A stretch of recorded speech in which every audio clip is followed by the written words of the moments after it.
大家好，我是 Susan， 欢迎来到 Garden 365。在家种荷兰豆需不需要掐尖呢？掐尖后会不会影响产量呢？以及怎样管理才会让我们的荷兰豆产量更高呢？这期视频我就把我自己在家种荷兰豆，既能吃豆尖又能吃豆子的方法分享给大家，让我们一起来解决这几个在荷兰豆种植上大家会经常有的疑惑。首先，荷兰豆适合蜜种。荷兰豆的豆蔓呢很嫩很脆，这也是我们为什么非常喜欢吃荷兰豆尖，就是因为这么脆嫩的豆蔓呢，荷兰豆很容易腐倒。适当的种的密一些，也能够让豆秧之间能够有个支撑。而且荷兰豆没有四季豆产量那么高，如果像四季豆一样只种10几20颗，那么在收获的时候，您摘的豆子可能就没有办法炒一顿了。既然是蜜种，就一定要注意通风，要不然呢就给病虫害提供了条件。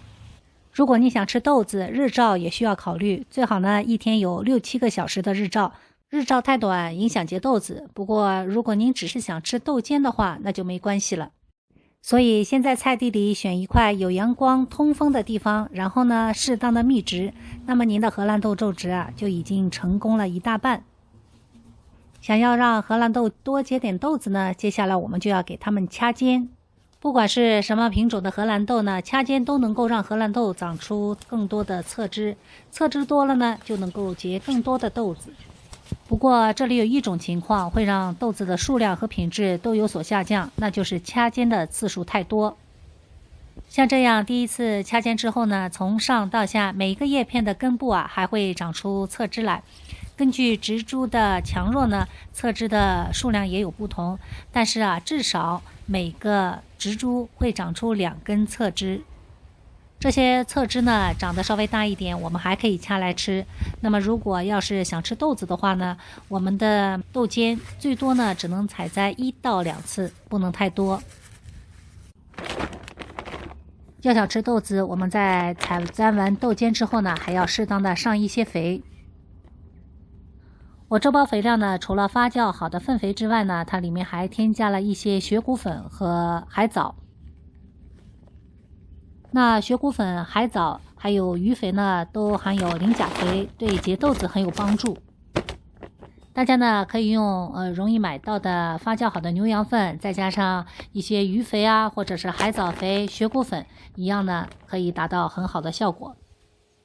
如果肥料足又不缺水，第2批的侧枝在1个星期之内就能长很高，而且长得又嫩又脆。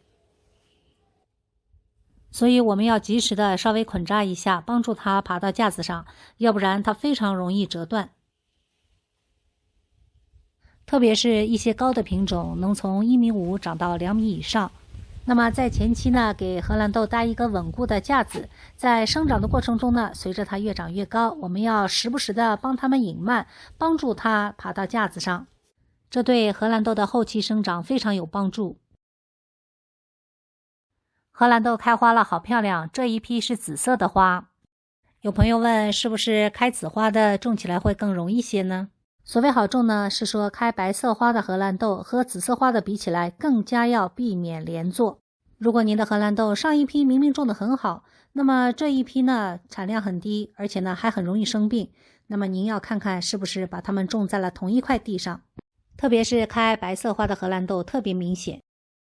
如果菜园不大，又想分批多种荷兰豆，那么合理安排种植的区域就非常重要了。这批荷兰豆正在开花的时候呢，我在另一个小菜筐里呢，密密麻麻的种了一些豌豆苗。没有荷兰豆尖吃的时候呢，我就改吃豌豆苗了，它们的味道很相似。同时，我今年的最后一批荷兰豆，第4批荷兰豆呢，也已经种下去了，现在呢，已经发出了一个小芽。通过分批分区种植荷兰豆，我的荷兰豆呢，每年能收获至少半年以上。相信大家一定看出来了，我非常喜欢吃荷兰豆和荷兰豆尖。虽然荷兰豆已经开花，准备结豆子，我们不能掐尖来吃了。不过如果您种的荷兰豆足够多，那么它的嫩叶也是可以掐来吃的。这就是新长出来的嫩叶，叶子除了光合作用之外呢，还有一个重要的作用，那就是利用叶尖的卷须和其他的叶子缠绕在一起。荷兰豆就是靠这些卷须缠绕到架子上，或者呢互相缠绕，起到固定作用。那么在这些顶端新长出来的嫩叶又不需要它去起到固定作用，我们就可以再来吃。只要我们及时采摘够嫩，味道和荷兰豆尖一模一样。让我们再来仔细的看一下，就是最顶端的这片叶子。大家放心，我们把这片叶子摘掉之后呢，是不会影响荷兰豆的生长的。我们以这棵为例，荷兰豆的尖在这里我们还留着呢，以后呢会从这里开花长出新的叶子来。下面这片叶子呢已经老了，已经有纤维了，不能吃了。所以能吃的就是刚刚长出来的最上面的一片叶子。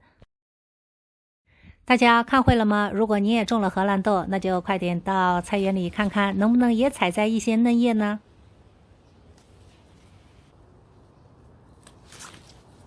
如果您的荷兰豆架搭得足够牢固，又适合荷兰豆的攀爬，那么长到一定高度之后呢，就不需要这些新长出来的嫩叶互相缠绕来支撑豆秧。我们把这些叶子再来吃呢，还能节省养料，一举两得。我们种了半天呢，花了时间精力，尽量呢把能够吃的食材呢都利用上，不要浪费。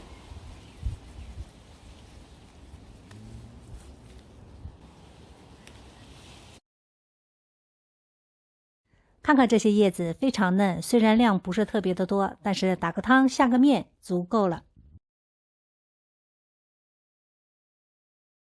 这批荷兰豆呢，由于温度合适，长得特别高，已经超过了2米。具体高度呢够不着，所以没办法量。由此可见呢，种的密一些，并不影响荷兰豆的生长。吃完豆尖，吃完嫩叶，今天我们要收获豆子了。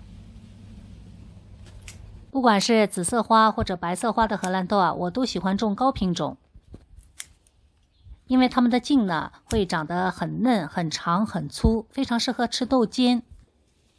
不过荷兰豆长得太好呢，有的时候也会带来一些不便，最上面的豆子呢收获起来不是那么容易。大家在收获豆子的时候，可能要爬上爬下，要注意安全，也可以选择适合自己身高的品种。荷兰豆耐寒不耐热，特别适合在秋冬生长。温度超过25度呢，就会生长不良，而且呢豆荚呢就会减少。所以荷兰豆不适合在夏季生长，夏季我们可以种一些四季豆，这样我们1年4季都有豆子吃了。很多朋友觉得荷兰豆难种呢，最主要是因为荷兰豆经常有白粉病。如果您种的荷兰豆啊经常会有白粉病，建议您最好去植物店里买种子。正规种子公司的种子呢都是经过处理过的，所以我们先从种子这一关呢避免传染。然后就是土壤要健康，土壤健康了，很多病虫害呢都会减少。并且以前种的蔬菜呢没有生过白粉病，如果你也不确定呢，可以在种植之前先用草木灰和石灰给土壤消一下毒。如果还不行呢，可能是气候的原因，我们可以换个时间再种。